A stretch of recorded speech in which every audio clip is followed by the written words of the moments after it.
मेरा नाम है मोहित और आपका स्वागत है हमारे यूट्यूब चैनल हिस्ट्री चैंपियन में। तो जैसा कि आप जानते हो, आपका जो पेपर होने वाला है फाउंडेशन ऑफ पॉलिटिकल साइंस, उसका जो अगला महत्वपूर्ण प्रश्न आपके सामने राजनीतिक संस्कृति क्या होती है, उसकी परिभाषा, उसके प्रमुख तत्व, प्रकार, महत्व के बारे में विस्तार से वर्णन कीजिए।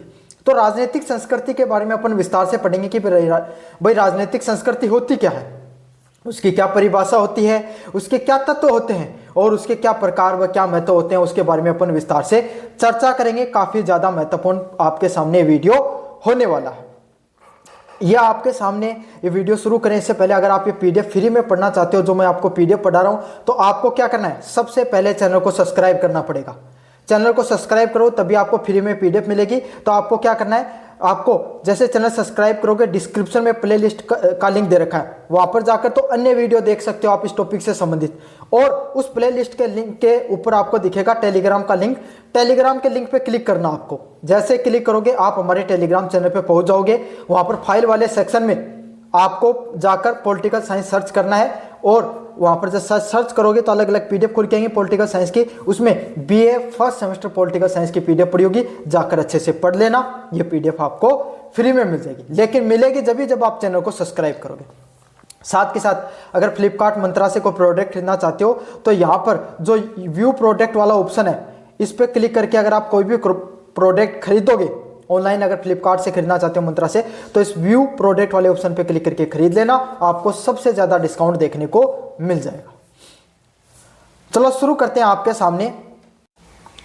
राजनीतिक संस्कृति किसी राजनीतिक व्यवस्था के प्रति नागरिकों के विश्वास, मूल्य, भावनाएं और अभिव्यक्ति का समुच्चय है। मतलब संस्कृति क्या होती है, जो लोग होते हैं उनके क्या क्या विश्वास होते हैं, उनके क्या मूल्य और भावनाएं होते हैं, उसी को जनता के सामने अभिव्यक्ति में के रूप में रखने का काम किसका होता है, कोई भी संस्कृति का होता है, जो राजनीतिक व्यवहार को दिशा देती है। साथ के साथ ये क्या करती है, कोई भी राजनीति होती है उसका व्यवहार किस प्रकार से लोगों का व्यवहार होगा, उसको दिशा व दशा देने का कार्य करती है।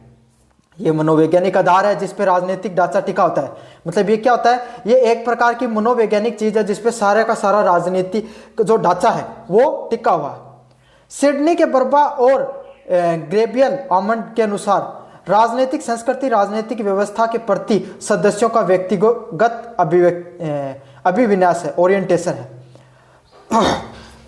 ये देखो राजनीतिक संस्कृति क्या होती है। राजनीतिक संस्कृति हर देश के लिए आपके सामने अलग अलग हो सकती है। आपके सामने जैसे कि जनता का कितना, अपने जो शासक वर्ग है उसके उस शासक वर्ग पे जनता का कितना विश्वास है, लोग उसमें कितना भाग लेना चाहते हैं राजनीति के अंदर।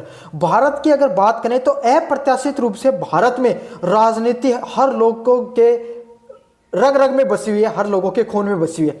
भाई किसी गांव चौपाल में चले जाओ आप और बात छेड़ दो राजनीति की, सभी लोग तैयार हो जाएंगे उस पर चर्चा करने के लिए, है ना। ये चीज, ये हमारे लोकतंत्र की कमी नहीं है, खूबसूरती है।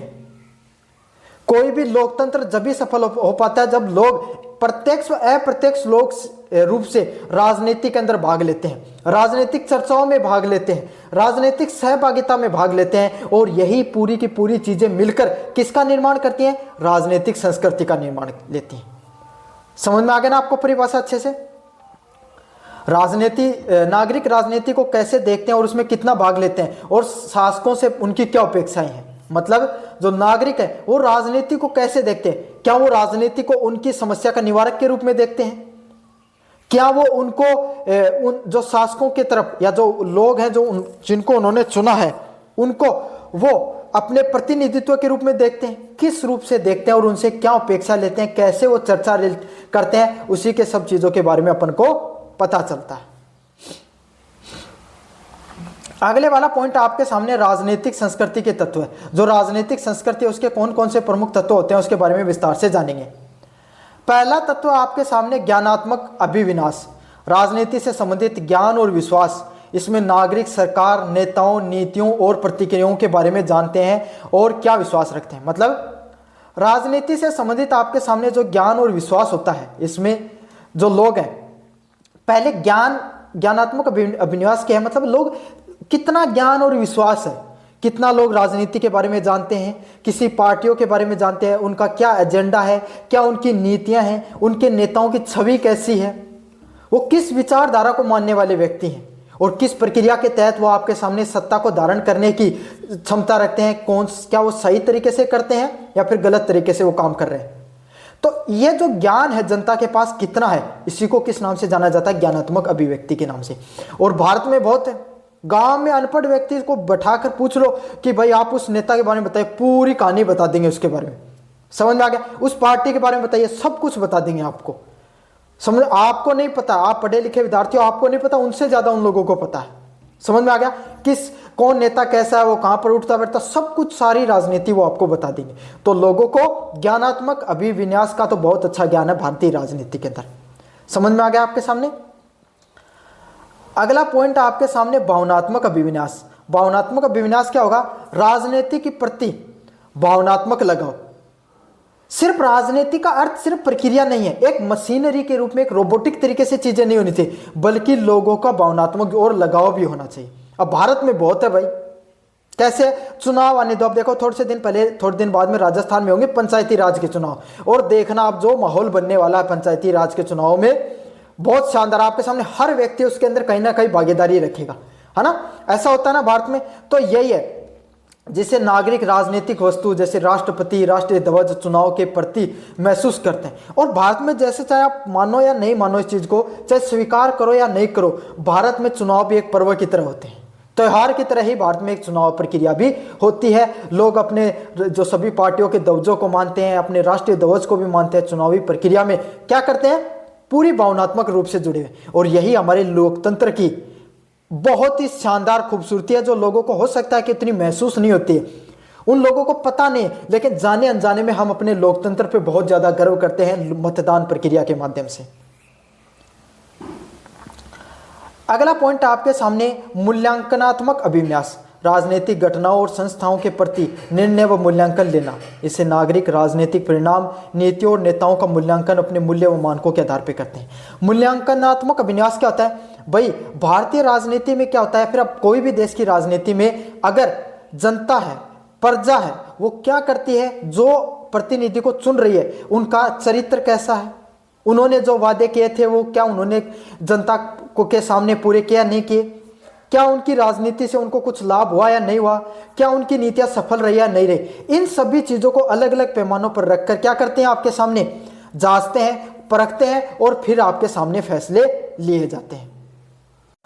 तो इससे क्या होता है, आपके सामने राजनीति और ज्यादा मजबूत होती है। और हमारे भारतीय राजनीति में भी आपके सामने सभी चीजें देखने को मिलती हैं। सभी लोग जो राजनेता है, क्या उनके द्वारा सही से फैसले लिए जा रहे हैं, नहीं लिए जा रहे हैं, उन्हीं सभी चीजों को क्या करते हैं, मूल्यांकन करते हैं, फिर उसी के आधार पर वोट देते हैं। काफी बार सुना होगा ना आपने सब, किस सरकार के खिलाफ चल रही है एंटी इनकम्बेंसी, इस बार सरकार हट सकती है। एंटी इनकम्बेंसी मतलब सरकार, जनता है वो सरकार की नीतियों से खुश नहीं है। समझ में आ गया आपको अच्छे से चीजें? अगले वाला पॉइंट आपके सामने राजनीतिक जो संस्कृति के प्रकार, कितने प्रकार की राजनीतिक संस्कृति होती है, उसके कितने प्रकार होते हैं, उसके बारे में विस्तार से पढ़ेंगे अपन। आमंड व बोरवा ने सहभागिता के स्तर पे आधार पे 3 आदर्श प्रकारों का वर्णन किया। मतलब 3 प्रकार की आपके सामने राजनीतिक संस्कृति होती है। पहली संस्कृति आपके सामने संकीर्ण व परंपरागत संस्कृति। नागरिक राजनीतिक व्यवस्था के प्रति उदासीन होते हैं। मतलब संकीर्ण व परंपरागत संस्कृति कैसी होती है, जहाँ पे क्या होता है, कोई भाई पुराने राजनेता हो गए, उनका ही सिर्फ कई सालों से राजकाल चला जा रहा है ना। चीन जैसे देश में, जो रूस जैसे देश में ऐसा ही चलता है। साथ के साथ कोई विशेष परिवार का राज है, कोई राजतंत्र का राज है। तो ऐसी व्यवस्था में क्या होता है, लोगों को उतनी भागीदारी नहीं रहती और ना ही लोगों को रुचि रहती है राजनीति से। नागरिक राजनीतिक व्यवस्था के प्रति उदासीन रहते हैं और स्थानीय मामलों तक जो राजनीति है वो स्थानीय लोगों तक ही सीमित रहती है। मतलब लोगों को राजनीति से महत्व नहीं है, राजनीति सिर्फ कुछ परिवार या कबीले ही संभालते हैं, कोई राजवंशी संभालते हैं। उन्हें राष्ट्रीय राजनीति, सरकार की नीतियों की कोई जानकारी नहीं होती है।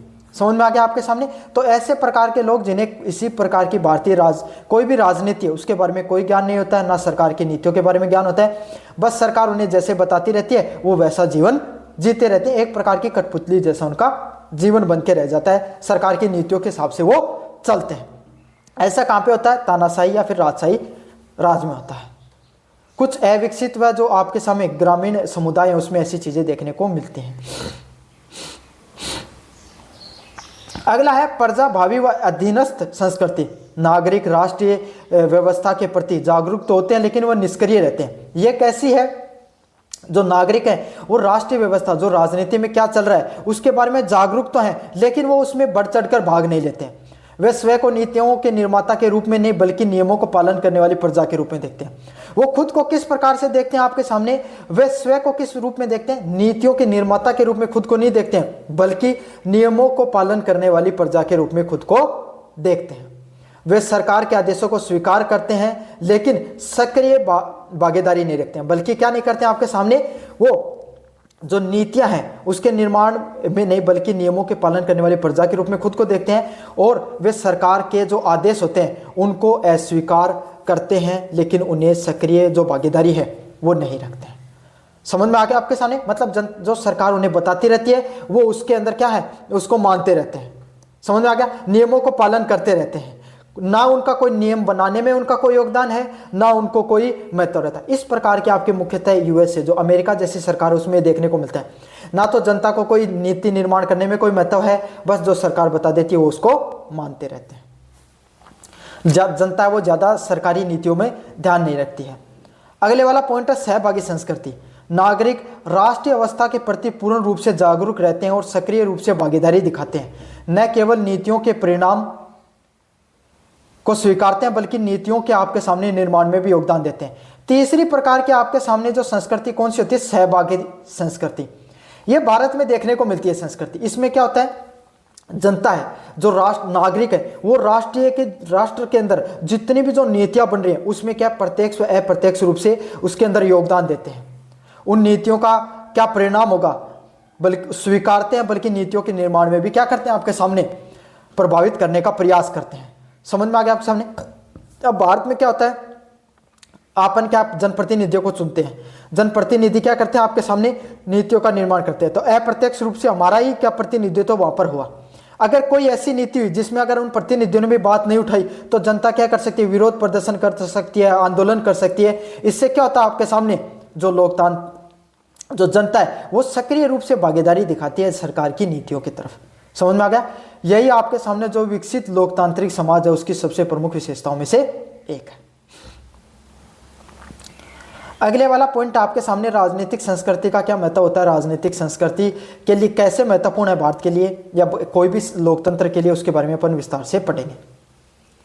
राजनीतिक स्थिरता, एक सुसंगत व एकीकृत राजनीतिक संस्कृति जैसे सहभागी संस्कृति राजनीतिक अवस्था को स्थिरता व वैधता प्रदान करती है। मतलब अगर राजनीतिक संस्कृति अच्छी है जहाँ पर सभी लोग मिलजुल कर रहते हैं, मतलब क्या होगा? जैसे ये जो लास्ट वाली मैंने सहभागिता वाली बताई, इसमें क्या है? जनता का सरकार की नीतियों में निर्माण में योगदान है, सरकार जनता की भावनाओं को ध्यान में रखती है, जनता है वो उनकी जो नीतियां उनको स्वीकार कर लेती है, अगर कुछ गलत हो रहा है तो उनको विरोध प्रदर्शन करके उनमें नियमों में बदलाव करा सकती है। तो इससे क्या होता है? अगर ये सब चीजें परंपरा एकदम सरल, सुगम, व्यवस्थित तरीके से चलती रहती है तो क्या होता है? आपके सामने जो राजनीतिक स्थिरता बनी रहती है। समझ में आ गया आपके सामने? और राजनीतिक स्थिरता बनी रहती है तो जनता भी खुश रहती है, सरकार भी खुश रहती है, दोनों अपने हिसाब से अच्छे से कार्य करते रहते हैं। अगले वाला पॉइंट है राजनीतिक विकास। राजनीतिक संस्कृति विकास की दिशा व गति का निर्धारण करती है। मतलब आपके सामने राजनीतिक संस्कृति होती है वो विकास की क्या करती है? आपके सामने दिशा और गति को निर्धारण करती है कि किस प्रकार के आपके सामने जो दिशा होगी, किस प्रकार की गति होगी, उन सब चीजों को निर्धारण करने का कार्य कौन करती है? आपके सामने राजनीतिक विकास करती है। किसी भी लोकतांत्रिक संस्था के सफलता के लिए नागरिकों की भागीदारी जो सहभागी संस्कृति होना आवश्यक है। मतलब कोई भी राजनीतिक अगर संस्कृति में अगर विकास करना चाहते हो तो उसको सही से दिशा प्रदान करना, सही से गति देना बहुत ज्यादा जरूरी होता है। अगले वाला पॉइंट आपके सामने व्यवहार की भविष्यवाणी। राजनीतिक संस्कृति राजनीतिक व्यवहार को समझने व भविष्यवाणी करने में मदद करती है। मतलब राजनीतिक संस्कृति क्या करती है? अगर जनता के मूड में आपको ऐसे लग रहा है कि अब बदलाव का मन हो गया जनता का, जनता जो सरकार की नीतियों से खुश नहीं है, समझ में आ गया, या फिर वो खुश है, तो इससे क्या होता है? चुनाव का मतदान कैसे होगा उसके भविष्यवाणी करने में भी मदद मिलती है ना भाई। आपको चुनाव से पहले 2-2.5 साल पहले भी आपके सामने एग्जिट पोल वगैरह कराए जाते हैं जनता के मूड से के नाम से कि जनता का मूड कैसा है उसके बारे में आप बताइए। तो उससे क्या होता है? आपके सामने जो आपको ये पता चल जाता है कि जो राजनीति है उसमें जो चुनाव है, मतदान का पैटर्न कैसे हो, उन सब चीज़ों के बारे में विस्तार से पता चलता है। अगले वाला पॉइंट आपके सामने, संस्थाओं की सफलता। संसद व न्यायालय तभी सफल होते हैं जब नागरिकों की अंतर्निहित राजनीतिक संस्कृति के अनुरूप हो। मतलब कोई भी संस्था है, चाहे संसद हो चाहे न्यायालय हो, तभी सफल होंगे जब नागरिकों की जो भावनाएं हैं वो आपके सामने सही रूप से सामने पटल पे आते हैं, तभी सभी चीज़ हो सकते हैं सही से। तो ये थी राजनीतिक संस्कृति की परिभाषा, तत्व व प्रकार। अच्छे से देखें, कैसा लगा वीडियो जोर से बताना, चैनल को जोर से सब्सक्राइब कर देना। धन्यवाद।